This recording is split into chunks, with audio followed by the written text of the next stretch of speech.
When the Canucks miss the playoffs again. When Jim Benning trades away all our picks. When Goldalden is scratched for the third game in a row. C4 is there. With Sedin-like vision, Horvat's work ethic, and Petey's electric personality. Here comes the C4 Canucks Hockey Podcast with Chris, Matt, Anna, and Adam. Powered by Overtime Media.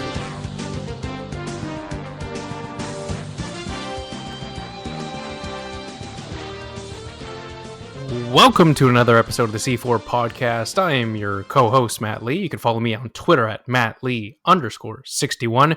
Joined in the virtual hotbox by my British co-host and recent birthday celebratory, Anna Forsyth. You can follow her at aforsyth03. Anna, a happy belated birthday to you. Thank you.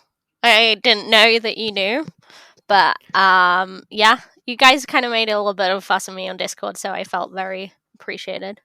You know what? And time, and this, I think your birthday was not overshadowed by the Canucks signing Nils Hoglander to the entry-level contract, but we did talk about it on the same day. Yeah, I mean, me and GMJB do share a birthday, so we both celebrated our birthday in different ways. I celebrated mine by eating fried chicken and drinking beer, and JMGB just he celebrated it by signing a player. Dyed his hair black, probably. He probably has done it several times. I wonder what his lockdown hair looks like. I don't know, but I mean, Jet Black Jim is coming back pretty soon if the NHL Draft is getting underway in June. So yeah, even if it's done via Zoom, he'll want to look his best. Yeah. Our other co-host, Chris Golden at Light Force, currently away, tending to some work stuff. We can appreciate that. So hopefully joined by Chris Golden next week. As I mentioned, Anna, we're still in the virtual hotbox, of course, things with the current and ongoing COVID-19 pandemic preventing us from being in person.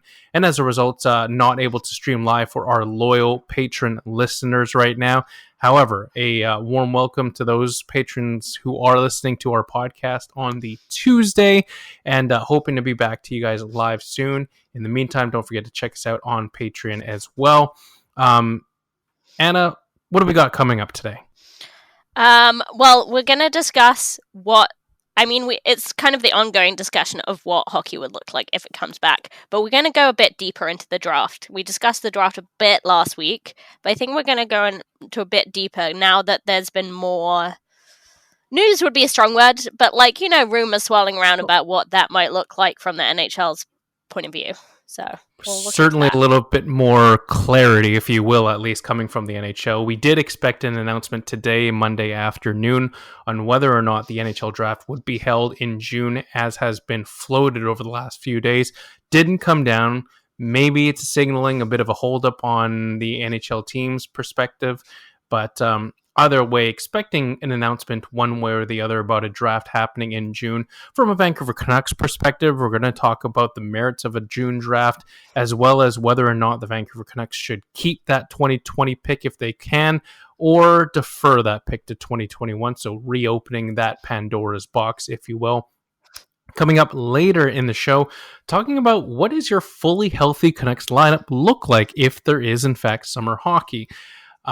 We do know this, that Michael Ferland's agent has said that Ferland would be available if the Canucks were to play in a summer season, if you will. We do know that Josh Levo has since recovered from, I believe it was a sports hernia, if I'm not mistaken, or at least some sort of, no, I don't remember what it was. It's been so long. His shoulder. Was it a shoulder? I think. You know what? Yeah, there was part of me that forgot he was even still on this team. I'm not gonna lie, I did too. It's been a while, but he that's not a slight on Josh Levo. It's just hard to make sense of anything right now. Yeah, and so the Vancouver Canucks are just brimming with depth, if you will, on the forward position anyway. So we'll talk about who would sit out and who would play in a hypothetical summer season for the Vancouver Canucks. And then also we will talk a little bit later on about the prospect of the city of Vancouver rather, hosting some NHL games. Before we get into the intro, Anna, do want to give a shout out to Tej Dollywall. And for those who don't know who Tej Dollywall is, he is Dr. Dangles87 on Twitter, and he co-hosts the Larshcast as well over on the other side. And, here on the C4 podcast, and mostly from me as well, we do sort of poke fun at other podcasts and stuff like that. However, Tej Dollywall mentioning on Twitter this afternoon that his wife was hospitalized overnight due to some low blood pressure and severe pelvic pain, that they had found internal bleeding. They don't know the exact cause. He is not even allowed to see her because of the current COVID-19 pandemic. Tej, if you do listen to this podcast, from Anna, myself, and Chris, just wishing you all the best and a lot of prayers for you and your family right now during this difficult time. Hoping for a positive outlook for you and your family. Yeah, definitely. It's a scary time, and any kind of illness or anything like that is just infinitely compounded by all the circumstances around that. So just hoping for the best outcome. Certainly don't want to make this a trend by any means, but another thoughts and prayers are going to Zach McEwen's dad, rather, Craig, who suffered a major stroke early this morning. It sounds like the next 48 hours are critical and he's out of surgery, but boy, what a rough time for Zach McEwen and his family. Of course, Zach McEwen from PEI, so he's almost an entire country away, and hoping for the best for the McEwen family during this time as well. Yeah, definitely. I mean, obviously we can look to Brock, who's had some struggles with his dad, and given where Brock's dad Duke was at one point, he's made this huge recovery, so we're just hoping for the same for Zach's dad as well.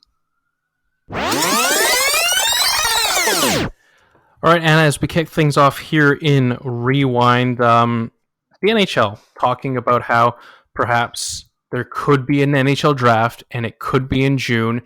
And I guess the first things that we want to discuss is what are our thoughts on a June draft, potentially happening, especially before the fact that the season has not even yet concluded. What was your initial reaction to the idea of an NHL draft being held in June, again, before the season was to be even finished? I mean, there's so many potential issues with that, but at the same time, you can understand from the NHL's perspective, given there's so many more unknowns to do with games, and that's probably a more complex issue to discuss. They're just trying to get something moving here. It's not unheard of. There's precedent for unknown drafts where you play with draft order. Maybe throw every team into a lottery. Do you throw all the teams who don't make the playoffs on percentage into a lottery? There's still a few things to be worked out, but and there's going to be some teams that aren't happy with that. But given there's way more unknowns with actually playing, you can understand why they want to get moving on this side. Right, and so this is what we seem to know so far, and this has been reported through various sources, close sources who are relatively in tune with the NHL. This is what we know. What we know is that teams with the best odds to the fifth best odds, teams 27, 28, 29, 30, and 31, those teams would only be eligible to secure the first overall pick. Any teams that were also in the draft lottery could only move up a maximum of 5 spots. Essentially what the NHL draft lottery used to be in 2012. And it would only be 1 lottery as opposed to the 3 lotteries. This would mean bubble teams like we've seen in the past where Philadelphia and Dallas have won draft lotteries. They would only be able to move up a maximum of 5 spots, and therefore the team with the best odds, in this case Detroit, would retain the first overall spot. I don't personally have a problem with that.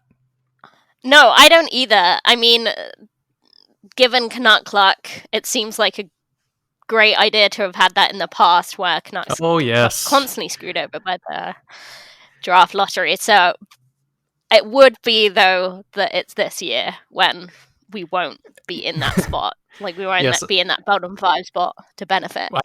I mentioned this in Discord. The 1 year where the Vancouver Canucks are not a top 5 team in terms of odds, this is the 1 year that they have only one lottery and they cannot move down more than one spot.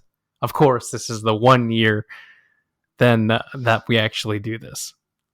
I mean, for me, I'm personally okay with it. Like, I think in this case, Detroit would have roughly a 18.5% chance at winning the lottery, or winning the first overall pick, rather, and then like a essentially 60% chance of picking no lower than second, I believe, or something to that effect.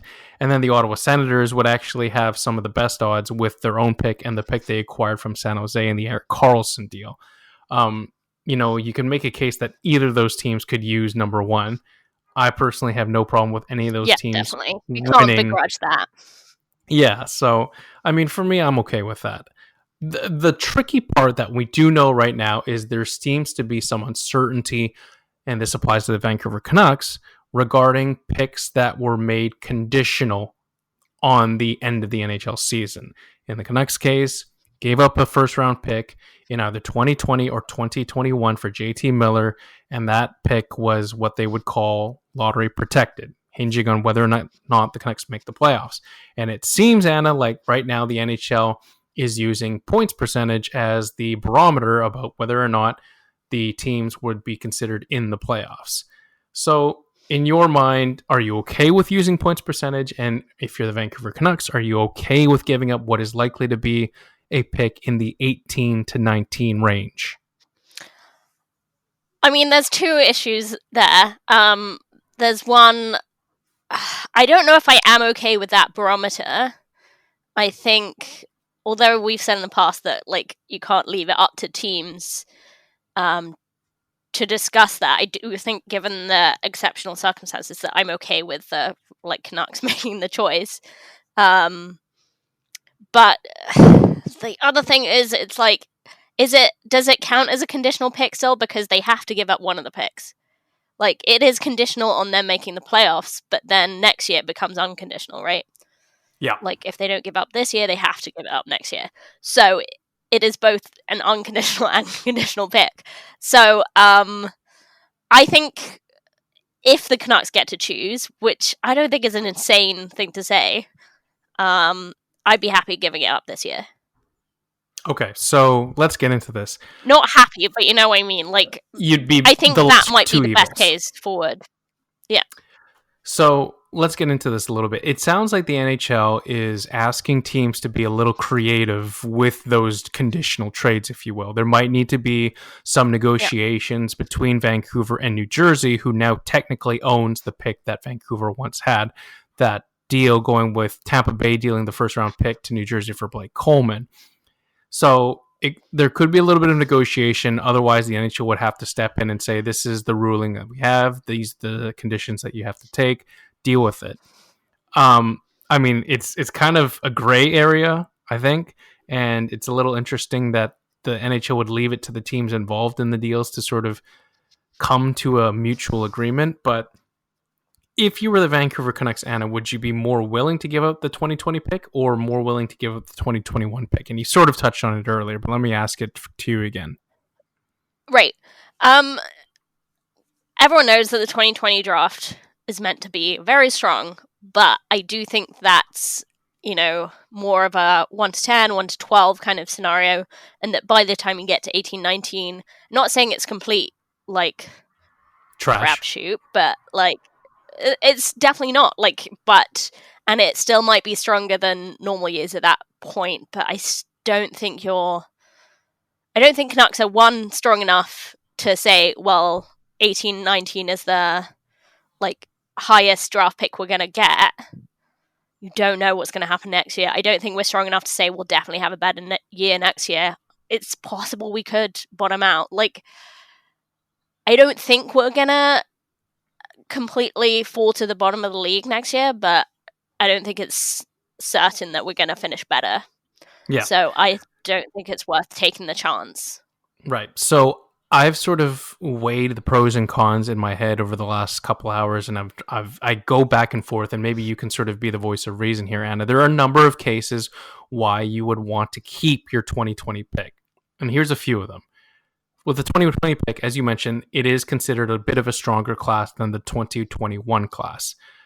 The other reason is the Canucks just don't have a second round pick this year to supplement their draft class, if you will. So from a asset management perspective, you'd like to have that first round pick because of the fact that we just don't have a second round pick traded in the Tyler Madden deal. The other reason is that you can sort of make the argument that this 2020 first round pick could help this current core of Pettersson, Horvat, Besser, Hughes, etc. more immediately than the 2021 pick could, just because it's a year further out in terms of development. And as you mentioned, one of the big reasons, it's very unlikely that the Canucks would be worse than they are this year. Logical, conventional wisdom suggests that they should be surrendering somewhere around the 20 to 26 overall pick next year if they improve. The case for making the option to give up this year's pick and retain the 2021 pick. As you mentioned, Anna, the biggest thing is you know what you're giving up right now. It is the 18th to the 19th overall pick. This avoids that worst case scenario that we had when we acquired JT Miller, which was we don't want to be giving up a lottery pick to the Tampa Bay Lightning and now New Jersey Devils for JT Miller. It is a nightmare scenario in my mind if the Vancouver Canucks actually win a draft lottery and then it's a pick that they don't own. And so by giving up the pick right now, 18th to 19th overall, it's a bit of a cut your losses situation. You know you're giving it up. You're able to keep your 2021 pick and you move forward. You wash your hands clean. You avoid a situation like the San Jose Sharks this year where they're very much in the hunt to give up a lottery pick to the Ottawa Senators for Erik Karlsson. And just like how, earlier the Ottawa Senators gave up a potential lottery pick. Well, they did give up. Well, they gave up the fourth overall pick to the Colorado Avalanche last year, which ended up being Bowen Byram. Sort of looking at the pros and cons for both, Anna, has your mind shifted at all? I mean, talk me into what you think is the best course of action for the Vancouver Canucks. I just think that 18 to 19 is not high enough to risk, keeping. If it was 12, 13, 14, maybe that might be more discussion. I just think once we're at that stage, there's just so many unknowns next year.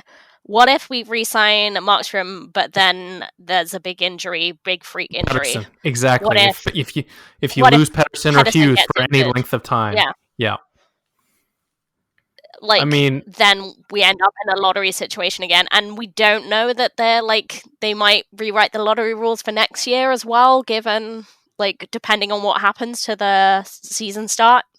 I don't think they will. It could be a shortened season next year where there's a lot less room for error for the Vancouver Canucks, and exactly. If it's let's say if it's a 50 to 60 game season somehow next year and Pettersson suffered an injury that cost him half of that, 20 games, that's literally almost half of a season that Pettersson's suddenly losing. And that definitely hurts the team's chances to compete. I mean, I was earlier of the opinion that we keep the 2020 pick because it can help this core right now. But the more I think about it, there's just 18, 19? It's even in a strong year, that's still years away. Yeah. Let's say hypothetically that there was maybe a 10% chance that the Canucks would be worse next year than they are this year. I don't know if I want to risk that 10%. Yeah, I think we're on the same page for once.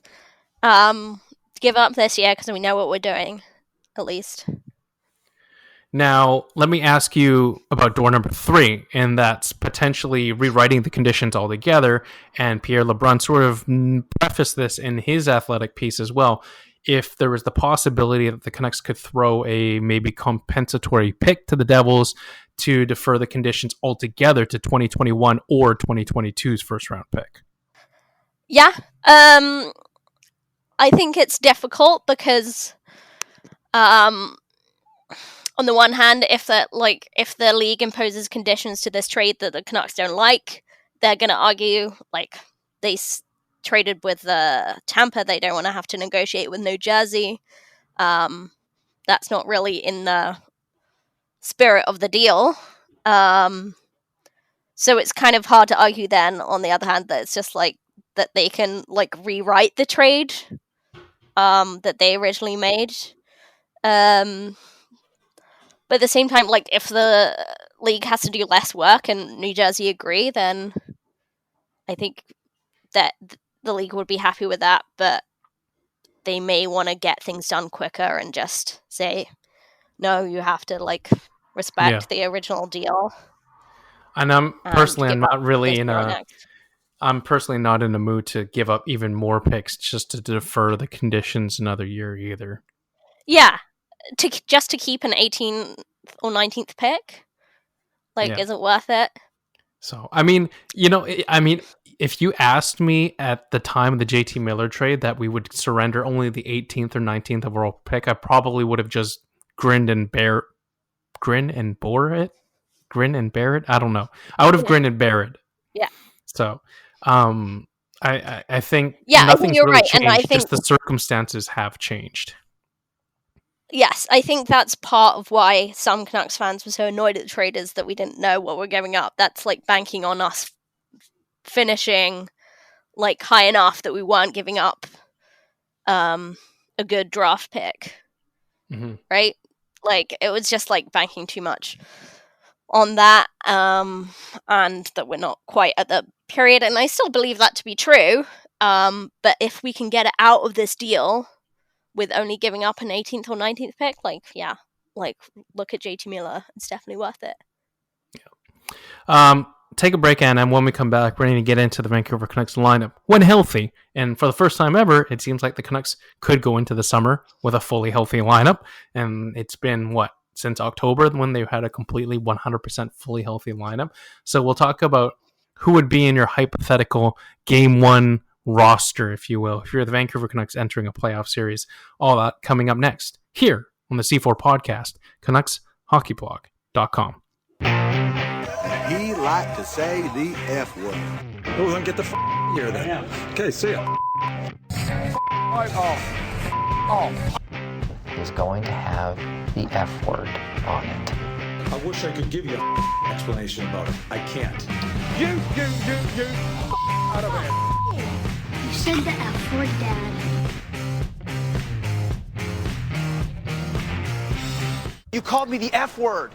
So, Anna, the Vancouver Canucks are approaching 100% health. I believe Michael Furlan's agent talked to Rick Dollywall of TSN 1040, mentioning that his client would be quote-unquote available if the Vancouver Canucks were to resume their season in the summer. I think that begs the question about what would your ideal lineup look like if the Vancouver Canucks do get to resume to summer hockey in, let's say, June or July. I think it's kind of a given that your top two lines are set. You've got JT Miller, Elias Pettersson, Brock Besser on your top line, and then Tanner Pearson, Bo Horvat, and Toffoli on your second line. Or am I wrong? No, I think that looks good. I think any debates we were previously having... Or do you put Toffoli on the top line with Pettersson? I like him with Horvat, but it's hard because Besser only played one game back in the lineup, so it's just a case of whether he can respond back. I still think he deserves a shot with PD. Obviously, that's hard to say, and we don't even know what shape the playoffs will take. But either way, I think that's a pretty strong lineup. Any discussions we were having about Levo kind of put to pause with his injury, he's definitely not a second line player right now. Mm-hmm. So, acknowledging that it's some combination of those six on the top two lines, how does the rest of your forward group shake out? I like that kind of zippy third line that you had suggested, which has Roussel, Gaudette, Virtanen. I I don't think you want to like throw anyone else in there because I think it just slows it down. And they have that benefit of being slightly gritty but very fast as well. So I would like to see that. Yeah, do you have any other suggestions for the third line? Or well, so I initially thought that you could have Roussel Sutter for Tannen, just because Sutter is a natural center. And I believe that's what we had seen in game 1 of the regular season when we were fully healthy. So you could make a case there, but I'm struggling to envision a scenario where Travis Green would be bold enough to sit Adam Gaudette to have Sutter slide back into that third center spot. And I think you really have to be... I can see that being like a thing later on in games as a defensive move to slide Sutter into that third line, like just to make it more defensively responsible. Yeah, because I think if you're in a 7-game playoff series, it's a lot to have 3 centers, Pettersson, Horvat, Gaudette, who have a combined 6 games of NHL playoff experience. Yeah, but like Canucks haven't made the playoff in years, and the whole idea is bringing up young talent rather than buying it in, although they haven't always stuck to that. But like, so I'm okay. I'm not too worried about playoff experience, especially looking at someone like Bo. Like, I've like no qualms that he'll rise to the challenge in terms of that. But yeah, you're right that Sutter is that kind of surer option. I just think it third line center veteran option. Yeah, I just think it shows a lack of ambition if you like start that way. I think. Yeah. No, I think that's fair. Yeah, but it's something to fall back on. So continuing the whole experience versus youth sort of discussion, how does your fourth line look like? Because I initially had Michael Ferland slotting into this lineup. You know, you remember how Michael Ferland was when he was a Calgary Flame, getting under the skin of the Canucks. It seems like he is a player built for the playoffs, but of course, Anna, the health leaves a little bit to be desired. Maybe if you're Travis Green and you do have Ferland at your disposal, you do ease him into the lineup very gradually and you call his number when you really need some energy into your lineup. Yeah, I think that's right. I think there's, as much as I think I wouldn't want to leave out Levo just because of the injury, and I think you'll have to, and the same with Bessa, that you really have to just see how they play. Like, Ferland is a little different given his history and given the fact there is a head injury that he's coming back from, that I don't necessarily think you need to like risk it straight away. And I think it really depends, you know, do we get to finish the regular season? Is there some kind of play-in tournament? Like how does he respond to that? Because in my mind, I'm just still hugely questionable whether he really is properly long-term healthy. I mean, I will say this, that I think Ferland would be, if he's 100% healthy and ready to go, he would be a very useful player to have in a 7-game playoff series, though. Yeah, I mean, he has, like, that fire that you're looking for that gets under team skin. It worked with the Canucks. He was just the most bothersome player to play against. But, you know, it's 4 years down the line. Is that right? 4 years down the line, 5 years down the line. Yep. And 5 years. He's taken a lot 4 of... years. 4 years. 2015, wasn't it? Yes, 2015. 5 years. Was it 2015? Yeah. Oh, man, it's been I don't know. But, like, you know what I mean? That's a long time in hockey, and he's taken a lot of hits in that time. Yeah, no, I understand. I really hope he's good again, but there's a lot of pressure to put on. So you wouldn't have Ferland in that lineup on game 1 of a playoff series, though? I wouldn't. Okay. Would it be, who do you have here? Levo, Jay Beagle, and Brandon Sutter? I don't want to put Beagle in there, but I don't see him missing out. I mean, so this is such a Travis Green guy. Yeah, this is the other option you could have. Is you could have Pedersen, Horvat, Gaudette, and Sutter down the middle and scratch Beagle, but I have a hard time envisioning Travis Green sitting down Jay Beagle, who has that quote-unquote Stanley Cup experience that he's got with the Washington Capitals. Yeah, I see him in the game one lineup. No matter what. I don't see him missing out, just to throw someone like Mott or McEwen in there. Yeah. Who, don't get me wrong, are useful players, but I don't see it Travis Green trusting them. Could you ever see a scenario where Brandon Sutter was a healthy scratch? Yeah, I can see it. But I don't see that as a long-term thing. Yeah. I mean, Brandon Sutter in this particular case is playing a right wing position, a position that he has played in the past, but he's a more of a natural center. I mean, I've beaten the Zach McEwen is an NHL player drum for a few months now, Anna. So I think McEwen gives you another bit of a physical dimension that Brandon Sutter doesn't necessarily offer. So I think the conclusion here is that there are very many options that Travis Green does have at his disposal, depending on which opponent the Vancouver Canucks would end up playing in a hypothetical 7-game playoff series.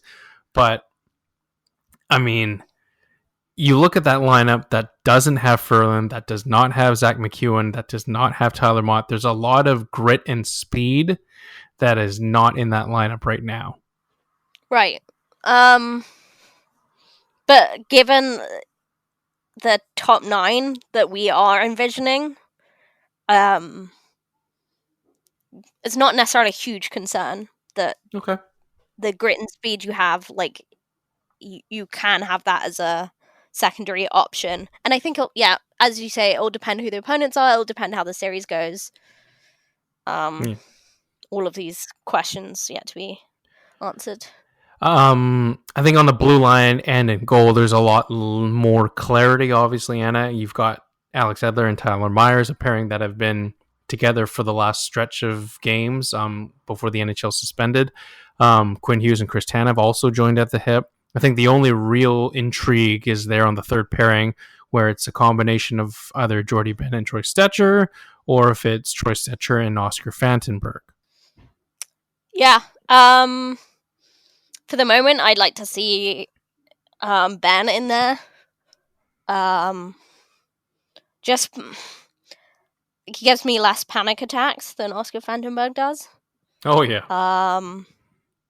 Just that way that Myers often pinches at the wrong time. It's like Fantenberg it's like that turned up to 10. Yeah. So just Jordy Benn's more stable. But it's got a little bit more experience in the playoffs too. Set in stone. Oscar Fantenberg, truth or not true, was the team's whipping boy in 2019-2020. You mean this? You think he is the scapegoat? Yeah, I feel like Fantenberg has definitely been my whipping boy. Way more. Yeah, but I don't know. Especially as Myers stands out, because every time he makes a mistake, you see. Yeah, that's true. That's true. It was way more magnified when Tyler Myers made a mistake compared to Fantenberg, but Fantenberg just pissed me off a few times this year. Yeah. It's safe to say Jacob Markstrom, coming off the injury, he would be a set it and forget it goaltending option to start. Yep. No such thing as easing him back in. Yeah, I guess not. I guess that puts Louis Domingue back on waivers. Yeah. Peace be with you. He was fine. He upped our hottie quotient a little bit. All right. In the wake of Eric Branson leaving, but so it's not. Just so I'm clear, huge part of our team. Did Louis Domingue play a grand total of 1 game for the Vancouver Canucks prior to the stoppage? I believe so, yeah. Oh, man. That's going to be a great trivia question one day, isn't it? Yeah, name that player. Yeah, exactly. You're gonna miss out that. It's like name the Canucks goaltenders from this period. Yeah, I think. Oh Um, man, that's going and to you be the have to one that. remember Mike McKenna as well. Yeah, You have Mike to remember McKenna, him. former Canuck legend. Yeah, who left a bigger legacy, Louis Domingue or Mike McKenna? Take a break, Anna. When we come back, we'll talk about the prospect of the Vancouver Canucks, or at least the city of Vancouver, hosting NHL games, especially after what Provincial Health Officer Dr. Bonnie Henry mentioned in her press conference earlier today. All that coming up next here on the C4 podcast, CanucksHockeyBlog.com. Take hitting out of the game. You can't hit anymore, so don't do it. The unsportsmanlike conduct, I want to get an explanation on. No kidding. Because how do you get suspended for unsportsmanlike conduct? Plus interference. There's no interference there. He had the puck. Now, Madison never ever did that before. Now, why did he do it? And that because he was mad. Well, your early favorite for the Calder Trophy, that's for sure. Elias Pettersson, you might even say your early favorite for the Hart Trophy. Just to get back to your question, Elias is going to play plenty. He can play. He's going to get a lot of power play time. And yeah, I'm concerned about our offense. We lost 200-point players, and we've got to find a way to score. So, Anna, before we get into the idea of the city of Vancouver hosting games, or at least bidding to be one of those hub cities for the NHL, we got to get into more coronavirus sort of talk here, mentioning that Matt Sakaris' tweet last week mentioned that his understanding on why the NHL is still considering completion of the regular season, despite the fact it is roughly 85% complete and time will be of the essence in any restart, is that 12 US-based NHL teams have Fox regional TV deals, and the deals stipulate that the regular season games quota essentially has to be made. There are a lot of moving parts here, Anna, but the one thing that we always seem to sort of dismiss, besides the logic, is that there is a lot of economic parts involved in this equation, and this seems to be one of them. Yeah, I can understand the concern. I wonder if there's like even a way around that, and that the NHL does have to take some responsibility over that.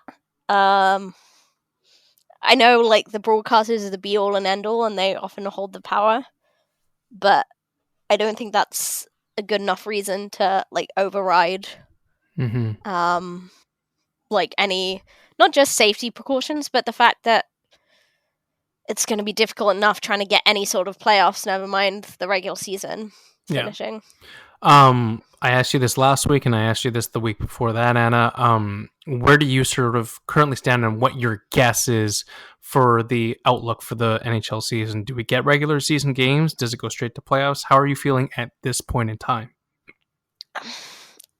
I'm at the point in time where realistically, I think all we have time for is playoffs. Like, as is, it's going to be very difficult to do that, especially with, the hub city concept. I know it's moving forward and getting adjusted all the time, but that's going to be so difficult to get the logistics of that in place. Never mind, like, and the players so on board with it. So I don't see the players agreeing to, like, especially, the teams who are in, like, right at the bottom of the league. What's the, like, benefit to them to finish the regular season, like, and endanger themselves health-wise, maybe quarantine away from their families? It's just a big ask to get the NHL PA to agree to that.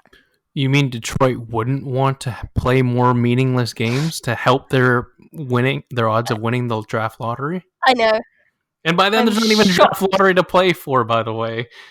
Like, there's literally almost no point for Detroit to play. I just don't understand how you can come up with all these ideas in order to get an NHL draft done in June and then finish the regular season anyway. Yeah. And it may end up making a mockery of the draft after that. Oh, yeah, don't even get me started. We've already discussed that part, but as we sort of move things forward here, Anna, there seems to be some talk about the city of Vancouver being one of those hub cities to host NHL divisions for the remainder of the NHL season. earlier, I think last week, we had seen that Edmonton was one of those leading Canadian cities, that Toronto had also thrown their hat into the ring. So, of course, things, Anna, change on a week-to-week basis. But what are your thoughts on Vancouver possibly hosting some games for the summer season?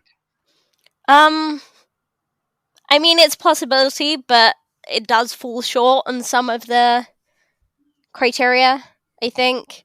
I wonder if the amount of practice rinks available might not be high enough. I mean, the Canucks have struggled in the past, like, trying to get ice time at some point. Like, they had to basically keep the UBC hockey program afloat, so they had somewhere to practice. I think that's going to be tricky. I think the fact that there isn't a hotel directly attached to the arena, or really, like, nice hotel, it's like only a 5-minute drive, say, but it's not like immediately close to the arena. So that might cause some issues. I don't think it should be top of the list. Let's put it like that. Fair enough. I mean, I think you mentioned this earlier, like, City of Edmonton, they do have that practice rink located next to Rexall Place. I think it's called Rexall Place, right? So, like, the infrastructure is definitely there in the City of Edmonton. Old one, yeah. Remember the 3-hour-long closing ceremony? What is the new Edmonton Arena called? I don't even care. Oh yeah, Rogers Place. It's Rogers Place. Whatever it's called. I know. I mean, I get that there's definitely more ideal infrastructure in place in Edmonton, but I think that we would be foolish to ignore that the current situation in Alberta is definitely markedly more severe than it currently is here in British Columbia. Right. I mean, this is also dependent on the province's response to COVID and, like, how they are sitting in terms of cases and active cases and community outbreaks. You're completely right on that front. I think that's why we have to kind of rule out anywhere in Quebec and honestly Ontario as well. Yeah, I think so too. I don't think they'll be anywhere close to being recovered enough. Right. But yeah, like, that's the issue. I'm sure the East would really would like something close to there, but I wonder if, like, Winnipeg is the furthest east you're gonna get in terms of a viable place in Canada to host it. And bringing it back to BC, Dr. Bonnie Henry did acknowledge today that there are ways that they could host games in Vancouver safely. She thinks it's an interesting idea, and that there are ways they can look at having games played perhaps in British Columbia, not necessarily naming Vancouver in particular, but did say that hockey would be something that they could certainly look at. So not saying yes, not saying no from Dr. Henry. The last question I want to leave for you, Anna, is there anything in terms of home ice advantage here if you were a hub city hosting games? Like, I know that I think Vancouver players, if they were playing games in Vancouver, they wouldn't necessarily be living at home. They might be put up in a hotel in this particular case. So there's not really, the argument that they're sleeping in their own beds, and there's certainly not going to be any fans in the arena. So is there even such thing as home ice advantage if you're a hub city? I think the only home ice advantage you have is not dealing with time zones, which the Canucks constantly do have to deal with. I think that does make a difference, like being able to set your schedule properly and not losing, like, random hours of sleep over it. So I do think that is an advantage, but it is much smaller. I do think it's interesting, that whole sheltering away from families, because I think that's going to be a big sticking point with the players. But yeah, I tweeted about this today already, but, like, it's very markedly different in other sports where they spend months away from their families and they wouldn't blink twice at being, like, asked to shelter away from their families for 2 weeks. So I'm not saying it's wrong or right. It's just an interesting point of difference. Yeah, I think so too. And again, acknowledging that there's no clarity right now on who's going to be a hub city. We don't yet know which cities will actually host games. We just know at this time that there are several Canadian cities, NHL teams rather, that have put up their hands, throwing their names in the running to host some games, but I don't think the NHL has decided one way or another. Yeah, but it's good to see it like progressing in some way and getting more concrete, and yeah, it gives us some hope at least. Are you feeling more hopeful than before? Because I know that you've said on record in the past that you weren't feeling very optimistic that we would get hockey in the summer. Has your sort of confidence changed over the last 7 days? Sure, like a little bit. It's not hugely moved the needle, but I do think seeing the NHL actually be more vocal with plans they have moving forward with like the draft and ideas, and we're just like hearing a lot more actually from the league and from teams themselves rather than just speculation, so I am slightly more hopeful. Okay, fair enough. Anna, as we wrap things up here on the C4 podcast, how about you tell people where they can find us? Well, so we're on Twitter at the C4 Podcast. We're on Facebook at the C4 Podcast as well. And we're online at c4podcast.com. If you want to chat hockey and join us with the speculation as we get drip fed this news about where hockey and when hockey might come back, that's on Discord. We're at bit.ly/C4 Discord, and that's in all caps. And that's where you can talk about hockey, and also you can play Name That Canuck with Matt. I believe it's already been guessed today, but that was a tricky one. I think it had people stumped. It did have people stumped. I think I've stumped a few people over the last few days, actually. So I'm gonna have to tweak it, I think, to make it just a little bit easier. It's been very broad, just because everyone was just nailing it in the first couple guesses the first few times. So I've risen to the challenge, but we'll maybe dial it down just a little bit more. Well, it's a great time to like just get nostalgic with all the guesses and like think about all the players. Oh yeah, there were some days of yore. When I was digging up some names for Name That Canuck, there were some where like, oh, I didn't even know player X used to play for this team. But it happened. Anna. I mean, I'm not partaking. I believe you. I don't think you're making this up, but like it just shows how knowledgeable our listeners are that they're able to get it. Yep.